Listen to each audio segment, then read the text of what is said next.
Hey guys, this is God of Politics. Welcome back to a brand new video. But before we get started with this video, please like this video and subscribe to the channel. Also join the Discord that is linked down in the description.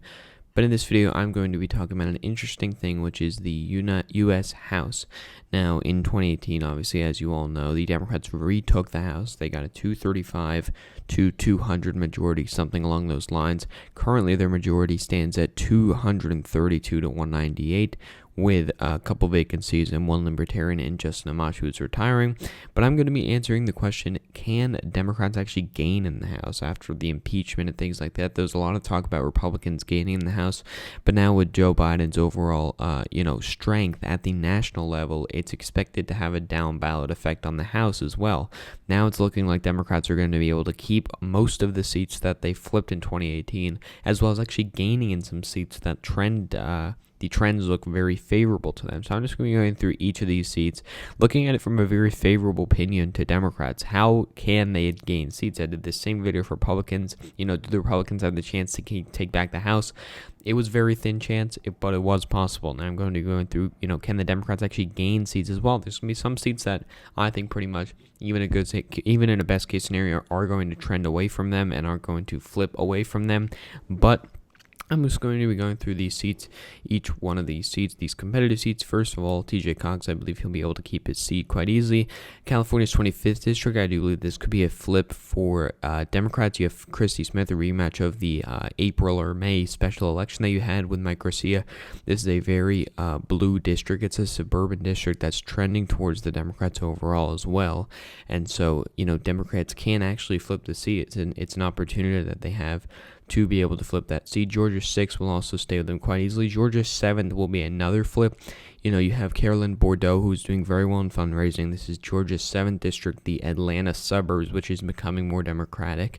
It went by Donald Trump by 6.3%, but it is an open seat. So Democrats do have an opportunity to win here, and I do believe that, if they're going to gain seats in the House, they're definitely going to have to win that seat. Same thing with all the Iowa seats. I do believe they're going to be able to win all of them. It's looking like they're favored to win. The candidates aren't good, especially in the 2nd district, which was looking at one point most likely to flip.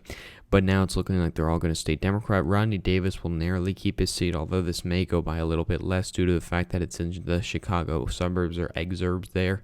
Going down to Jared Golden's seat, I think he could narrowly keep his seat. His opponent is doing very poorly in fundraising. He's doing very well in fundraising, and he is in a district that went to Donald Trump by 10.3 percentage points, but it's almost certainly not going to go by that much this time, and so that will help him a little bit, and I do believe he'll be able to narrowly win in this scenario. Colin Peterson, I also do believe he's going to be able to narrowly win. He barely won, he won it by 4% in 2018 when his candidate virtually had no fundraising. This time his candidate does have fundraising, but he did vote against impeachment, and he is a legacy Democrat, so he does have a good chance at holding a seat, and I do believe that he will. And this is actually, 2 free seats effectively for Democrats. These 2 North Carolina seats that, due to redistricting and court lawsuits and things like that, are now 2 safe Democratic districts. So those are actually going to be 2 flips towards the Democrats as well there. All these seats I do believe are going to stay the same. Andy Kim will keep his seat. Chotel Torres Small, I also do believe will keep her seat. This is a rematch of the last election, and I do believe that New Mexico is going to trend towards the Democratic column, and she is, quite a liked candidate there, and she's doing very well in fundraising. And this one may come as a surprise to many people, but I do believe that New York's 2nd district could be able to flip. If you look at the fundraising, we can actually look at the fundraising right here. If we go down to New York here and we go to the 2nd district, we can see that the Democrat has $1.75 million. The Republican has $488,000. And if you look at the cash on hand, the advantage is even bigger. Democrats are targeting this seat, and it is a trending district. You have a retiring Republican incumbent, and it is an opportunity Democrats have to flip, and I do believe that in this scenario they will be able to flip it. New York's 11th district, do you be able to think they'll be able to keep?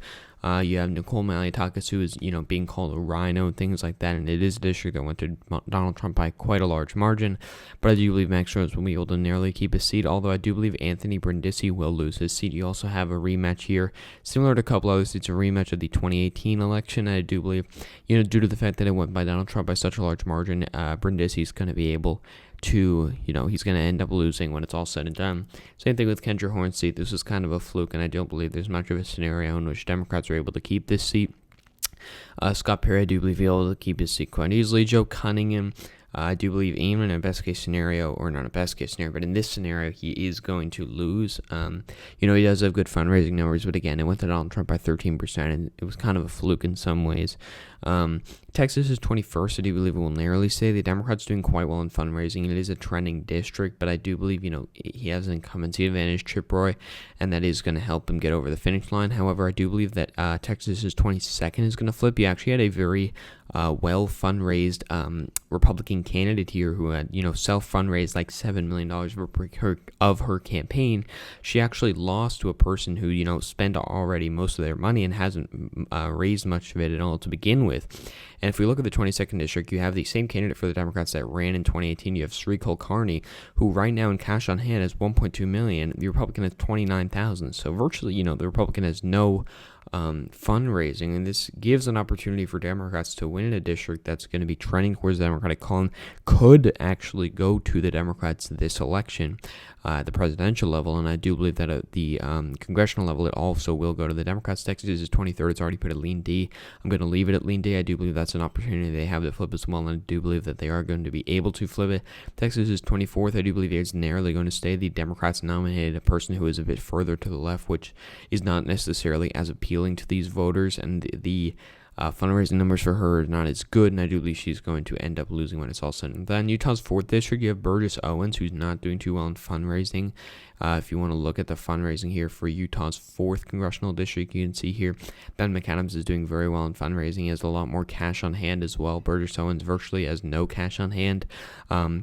And I do believe Ben McAdams in this scenario is going to be able to win. I'll put it at a lean margin. It could be closer in other scenarios, but the fact that Burgess Owens wins or won his primary gives a lot better chances of Ben McAdams to be able to win. Abigail Spanberger, this is a trending blue district. I do believe she's going to be able to win by lean margin. If we want to look at fundraising here, Republicans do have some, numbers in fundraising. If we go to the 7th district over here, there's a lot of fundraising. Abigail Spanberger is doing quite well. She also hasn't spent most of her money, so that is going to be a plus for her. And I do believe she's going to be able to keep her seat. And if we look at the overall map here, it is a net gain of 5 for Democrats. I wasn't being too generous to them. If you're being really generous, you could give them, Texas is 21st congressional district. You could give them Illinois' 13th congressional district. You could give them other districts like that. And I do believe the Democrats in this scenario, obviously in this scenario, they'd gain seats.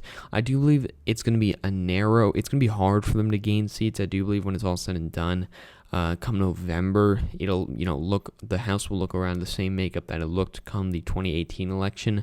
What it was like then, and I do believe that's something that we could be seeing. But this is a scenario in which the Democrats gain seats, which isn't out of the realm of possibility. It looked like it was out of the realm of possibility before, but now it's looking like the Democrats are doing a lot better at the congressional races, and they're doing especially good in terms of fundraising. That is one of the most important things in congressional races because, you have low name recognition, and fundraising means a lot more. But, overall, thank you all for watching this video. Please like this video and subscribe to the channel. Also join the Discord that is linked down in the description. So again, guys, thank you all for watching, and I will see you guys later.